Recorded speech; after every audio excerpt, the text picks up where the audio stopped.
खुशामदीद। इस वक्त हमारे साथ मौजूद हैं साबिक वज़ीर-ए-आज़म और पाकिस्तान तहरीक-ए-इंसाफ के चेयरमैन इमरान खान। आइए उनसे बात करते हैं।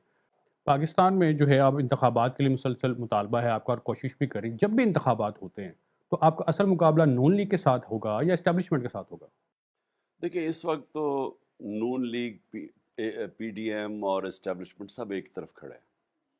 तो ज़ाहिर है अभी तक जो हमने बाई इलेक्शंस लड़े हैं जब से हमारी गवर्नमेंट गिराई है इन्होंने, और वो भी इन सब ने मिल के गिराई थी। और वो तो अब एक जनरल बाजवा का कोई एक उन्होंने सहाफ़ी को बयान भी दिया है कि हमने किस वजूहात से गिराई थी गवर्नमेंट, तो वो मान गया है रजीम चेंज का। तो इन्होंने मिल के गिराई थी, उसके बाद सब इकट्ठे रहे। हमने 36 बाई इलेक्शंस में से 29 जीते, इन सब को हरा के। ये सब एक तरफ खड़े थे और हमने उनको हराया। और लग रहा है कि अभी भी जो इलेक्शंस होंगे ये सब मिलके हमारे खिलाफ लड़ेंगे। आप जब से हुकूमत से निकले हैं और जब से असम्बलियाँ तहलील हुई है, आप मीडिया की हेडलाइन तो बन रहे हैं, लेकिन आपको नहीं लगता कि आप अपने सियासी अहदाफ नहीं हासिल कर सके, जो कि आपकी एक सियासी नाकामी है, सियासी मुखालफिन समझते हैं? देखिए, इस वक्त तो हमारी एक ही कोशिश थी, साफ और शफाफ इलेक्शन। साफ इलेक्शन तो हो नहीं सकते और शफाफ इलेक्शन हो नहीं सकते यहाँ, लेकिन इलेक्शंस हो सकते हैं, क्योंकि इलेक्शन कमीशन भी इनके साथ ही खड़ी हुई है, एस्टेब्लिशमेंट इनके साथ है, पार्टीज इनके साथ है। अब इन्होंने केयर टेकर गवर्नमेंट्स पंजाब और केपी में जो बनाई है, वो यानी इतनी जानबदार गवर्नमेंट्स केयर टेकर पाकिस्तान की तारीख में नहीं बनी। सारे नीचे जो अमला है वो भी ले आए हैं, जो जो पुलिस वाले हैं वो ले आए हैं इलेक्शन की धांधली करने के लिए। तो क्या आप ये कह रहे हैं कि हम कामयाब हुए हैं या नहीं? हम समझते हैं कि हम कामयाब हो गए हैं, क्योंकि आज अदालत के अंदर केस है और जो लग रहा है कि 90 दिन से आगे अब वो नहीं जाएंगे इलेक्शंस में पंजाब और पख्तूनख्वा में। और मेरा ये सोच है कि अगर इन दो सूबों में, जो कि 66% पाकिस्तान है, अगर यहाँ इलेक्शंस हो गए तो जनरल इलेक्शंस करने पड़ेंगे। अभी आपने कहा कि एस्टेब्लिशमेंट न्यूट्रल नहीं है, तो इसका मतलब है कि जो एस्टेब्लिशमेंट के अहम तरीन प्लेयर्स हैं, आपका उनके ऊपर 100% एतमाद नहीं है। नहीं, देखें, अभी तो वही जनरल बाजवा की पॉलिसीज चल रही हैं, और जनरल बाजवा ने तो अब खुद ही कह दिया है कि उन्होंने गवर्नमेंट गिराई थी क्योंकि जो भी वो कहते थे मुल्क को ख़तरा है। तो उसके बाद जिस जो गवर्नमेंट लेके हैं वो उसने मुल्क का माशत की तो बिल्कुल तबाही कर दी, बल्कि हर तरह मुल्क नीचे चला गया। बल्कि आज जो हालात हैं पाकिस्तान के, हमारी तारीख में कभी इतने बुरे हालात नहीं थे जो आज हैं। जनरल बाजवा आप टीवी पे आके ये तस्लीम कर चुके हैं कि फ़ौज बतौर इदारा सियासत में मुलविस रही है। बतौर साबिक वज़ीर-ए-आज़म आप समझते हैं कि उनके खिलाफ आर्टिकल 6 के तहत कार्रवाई होनी चाहिए? देखिए, इनके ऊपर बिल्कुल अब बल्कि फ़ौज के अंदर बैठ के इनके ऊपर इंक्वायरी होनी चाहिए कि इनके अपने बयान जो इन्होंने दिए हैं, और बड़े फ़ख्र से और बड़े एक तकब्बुर से, कि मैंने फ़ैसला किया कि मुल्क के ये हालात थे, जिस तरह के वो कोई माशत के एक्सपर्ट्स हैं। तो इसके ऊपर अंदर सोचना चाहिए कि देखिए इससे हुआ क्या। अवाम और इस्टेब्लिशमेंट फैसले बढ़ गए हैं। जो सारी कौम समझती थी कि इन्होंने जनरल बाजवा की वजह से ये गवर्नमेंट गिरी है, वो अब उन्होंने खुद ही तस्लीम कर लिया है। तो अब तो उन्होंने पर्दा ही हटा दिया उस चीज़ से, जो कि पहले लोगों के जो लोगों का एक शक था, बल्कि शक भी नहीं, लोगों को वाज़ेह हो गया था कि आर्मी चीफ ने गवर्नमेंट गिराई है। मौजूदा जो मुल्क में दहशतगर्दी बढ़ रही है, आपके सियासी मुखालफिन ये तासुर देने की कोशिश करते हैं कि इसके पीछे आप हैं, क्योंकि आपके दौरे हुकूमत में कुछ ऐसे लोगों को छोड़ा गया जो अब दहशतगर्दी की वजह है। दुरुस्त है ये तासुर? देखिए, ये बिल्कुल इतनी बेबुनियाद चीज़ें कही जा रही हैं।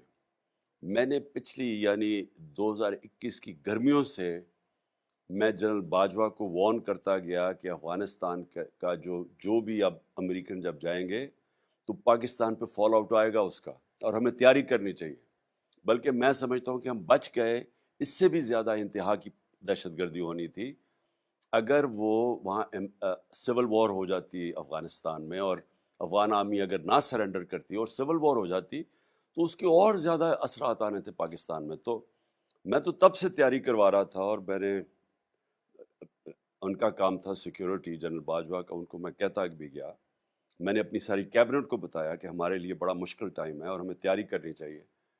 तो हम बिल्कुल यानी इसके ऊपर मीटिंग्स भी हमने की। हमारी सोच ये थी कि जब ये आएंगे टीटीपी पाकिस्तान, क्योंकि जब तालिबान ने टेक ओवर किया तो उन्होंने पाकिस्तान आना था, 30-40 हज़ार लोगों ने, इनकी फैमिलीज मिला के। تو تب سے ہمارا یہ سوچ تھی کہ اگر ہم نے ان کی ری سیٹلمنٹ اور وہاں کے مقامی لوگوں کے ساتھ مل کے ان کے ساتھ بیٹھ کے نہ کی، اس کے برے اثرات آئیں گے۔ ہماری گورنمنٹ چلی گئی، انہوں نے کوئی توجہ نہیں دی، تو آہستہ آہستہ یہ بڑھتا گیا، اور خاص طور پہ پختونخوا کے اندر لوگوں کو اس وقت خوف ہے کہ یہ پھر پرانے زمانے کی دہشت گردی نہ شروع ہو جائے۔ جنرل باجوہ کامیاب آرمی چیف تھے یا نہیں؟